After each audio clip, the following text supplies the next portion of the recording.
तो भाई इंतजार की घड़ियां खत्म हुई मेरे लिए। ये है मेरी इस साल की सबसे वर्स्ट फिल्म की लिस्ट जो मुझे इस साल सबसे ज्यादा टॉर्चर देने वाली लगी और एक मिस्ड पोटेंशियल। और आपकी भी इनमें से कौन कौन सी मूवीज आती है नीचे कमेंट सेक्शन में जरूर बताना। ये मेरी पर्सनल फेवरेट लिस्ट है। तो भैया आओ बात करते हैं।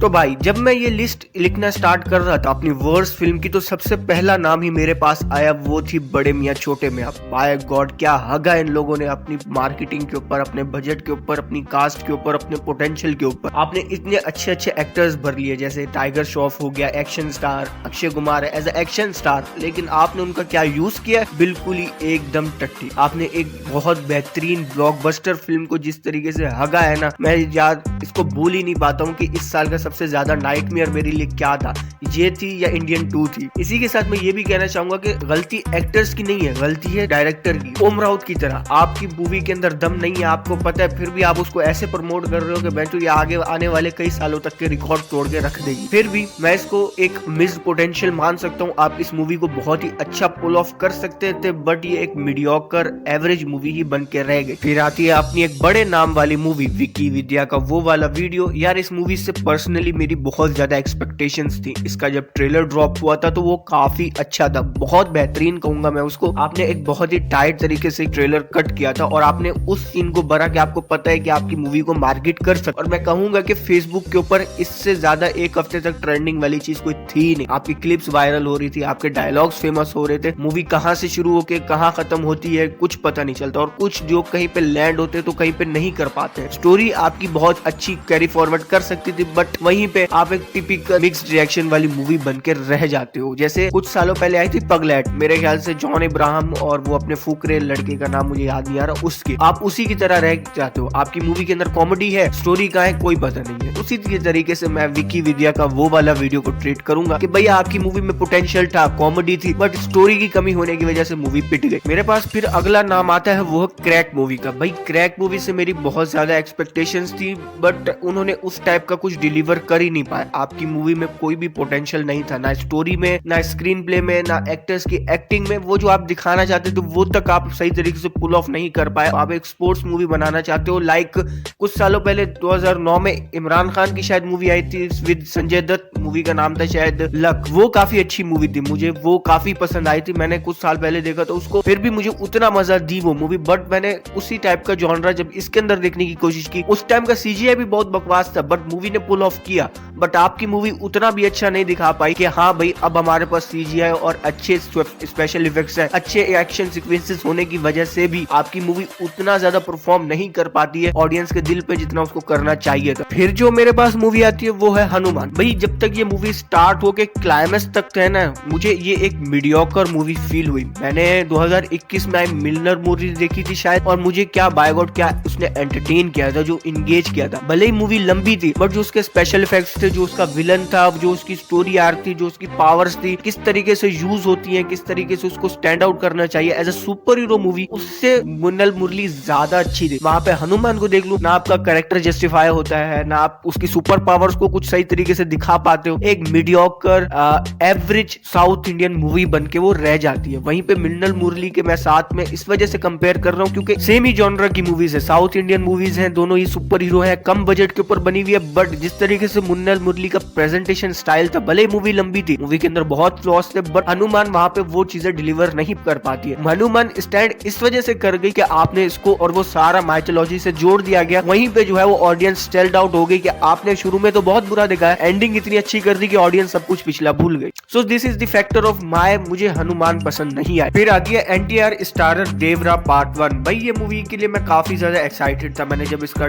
टीजर ट्रेलर देखा था, काफी इंटरेस्टिंग थे। वो जो सारा खून वाला सीक्वेंस था, सारी वो नदी नालों वाली, मतलब वो पूरा समंदर वाला सीक्वेंस था, मैं काफी ज्यादा एक्साइटेड था। लग रहा था कि ये लोग कुछ नया करने वाले, और स्टोरी लाइन काफी यूनिक और अलग कह सकते हो। मैं एक टाइम पे बोल सकता हूँ कि स्टोरी आपकी अच्छी थी, बट जो आपका जो उसको प्रेजेंट करने का तरीका था वो कोई इतना कुछ खासा अच्छा नहीं था, जिसकी वजह से मूवी मुझे पसंद नहीं आई। एक सबसे बड़ी वीक वजह इस मूवी की ये भी हो सकती है कि एनटीआर की परफॉर्मेंस, वो सारा डबल रोल वाली सीक्वेंस कहीं पे भी फिट नहीं बैठती है उनकी एक्टिंग वाइज। जैसे शाहरुख खान ने काफी अच्छा पुल ऑफ किया था अपनी जवान मूवी के अंदर, अपना प्रेजेंट एंड पास्ट और वो सारा फादर सन वाला बना के, बट वो चीज एनटीआर अपनी देवरा के अंदर नहीं कर पाते, जिसकी वजह से इस मूवी की जो परफॉर्मेंस वाइज है, प्रेजेंटेशन वाइज है, ये मूवी मुझे उतनी वो खासी पसंद नहीं आई।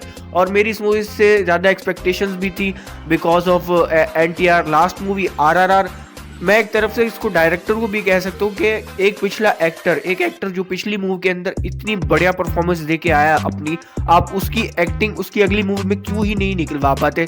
समहाउ लाइक प्रभास, जैसे प्रभास ने अपनी बाहुबली के अंदर एक्स्ट्रा ऑर्डिनरी परफॉर्मेंस दी थी, एंड देन साहू के अंदर वो इतनी लेम हो जाती है कि आपकी मूवी को जस्टिफाई करना पड़ता है आपको अपनी एक्टिंग के लिए।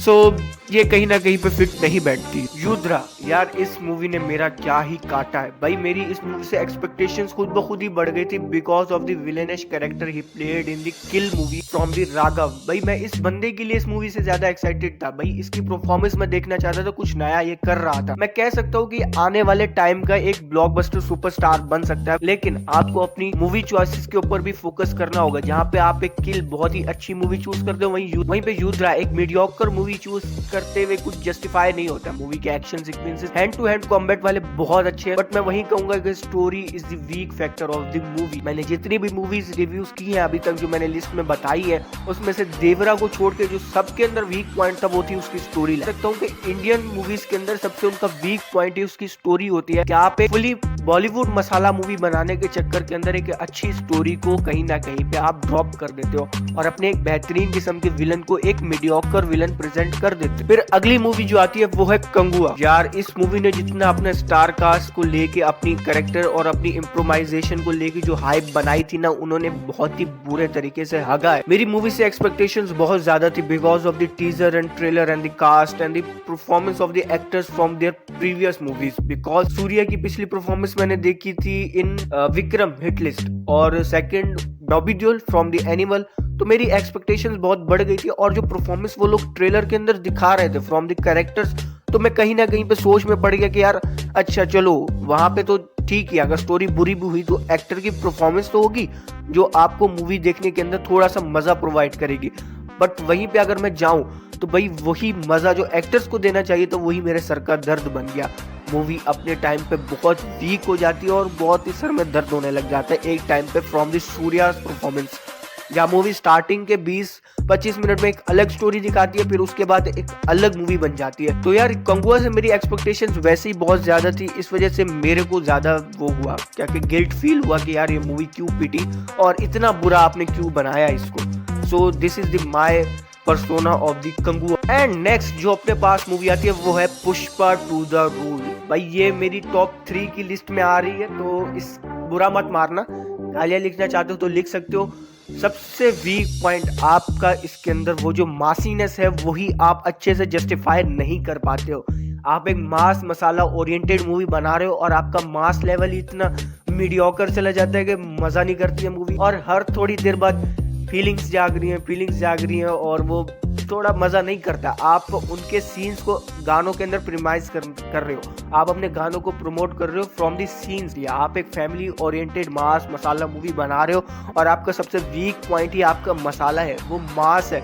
वो आप अल्लू अर्जुन की वजह से मूवी बहुत ही आराम से देख सकते हो, क्योंकि उन्होंने जो एक्टिंग की है इसके अंदर, क्रिंज से क्रिंज डायलॉग को भी आपने इतने बेहतरीन तरीके से प्रीमाइज किया है कि मूवी का देखने का एक्सपीरियंस एक अलग ही लेवल पे चला जाता है और अब आप सब कुछ भूल जाते हो जो आप वो देख रहे हो। आप बस उनकी एक्टिंग को एंजॉय करते हो, आप वो एटमॉस्फेयर के अंदर घुलने लगते हो।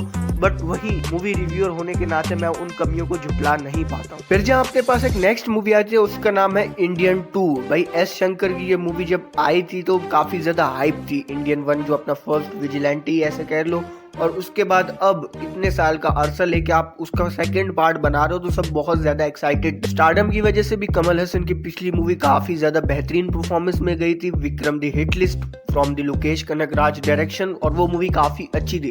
तो जाहिर सी बात है ज्यादा एक्सपेक्टेशंस थी, और एक्स शंकर का लास्ट वर्क जो था वो था रोबोट 2.0, तो उनकी हाइप भी काफी थी एज अ डायरेक्टर। बट जब से उन्होंने अपनी इस मूवी के साथ ऐसा वीआईपी कमबैक किया ना, मैं कहूंगा कि भाई कुछ लोगों को कमबैक नहीं हो रहा, उनमें से ये बंदा आता है। भाई इसका जो डाउनफॉल शुरू हुआ था रोबोट 2.0 के साथ, वो मीडियोकर मूवी थी, काफी लोगों को वो इस वजह से पसंद आई थी फ्रॉम उस विजुअल स्टोरी लाइन काफी वीक थी, डायरेक्शन भी काफी वीक थी, बट मूवी चल गई। जिस तरीके से उसकी हाइप थी उतना उसने परफॉर्म नहीं कर पाई, क्योंकि लोगों को पता चल गया था कि यार ये मूवी एवरेज ही है, ये एवं ही उसके फर्स्ट पार्ट की वजह से सेकंड पार्ट इन लोगों ने फेंक दिया। नैरेटिव काफी स्ट्रॉन्ग था बट उतना कुछ वेल परफॉर्म नहीं कर पाई, तो आपके लिए तो सेकंड पार्ट बुरा ही रहता है। और जब इनकी नेक्स्ट अपकमिंग मूवी है game changer, lead starring Ram Charan, मेरी उससे भी कोई खास बढ़िया उम्मीदें नहीं है, because of the last movie is performance Indian 2 का। एक साल में एक ऐसी मूवी आना शुरू हो ही गई है कि भाई रिकॉर्ड रख के चली जाती है। जैसे पिछले साल मेरे ख्याल से द लेजेंड मूवी आई थी from the south Indian industry, और वहीं से ही अब दोबारा एक मूवी आई है, नाम है मार्टिन। मैं ज़्यादा इस मूवी का नाम नहीं ले सकता क्योंकि क्रिएटर्स के चैनल के ऊपर कॉपीराइट स्ट्राइक आ जाती है। मेरा चैनल यार अभी नया है तो मैं अपना उड़वाना नहीं चाहता हूँ। तो भाई ये मेरी पर्सनल फेवरेट वर्स्ट फिल्म की लिस्ट जो मैंने इस साल देखी है, और मेरी इन सबसे क्या एक्सपेक्टेशंस थी और मेरी क्यों थी। अगर वीडियो पसंद आई है तो लाइक, फ्यूचर अपकमिंग वीडियोस को देखने के लिए चैनल को सब्सक्राइब। मिलता हूँ ऐसे ही किसी नेक्स्ट वीडियो में।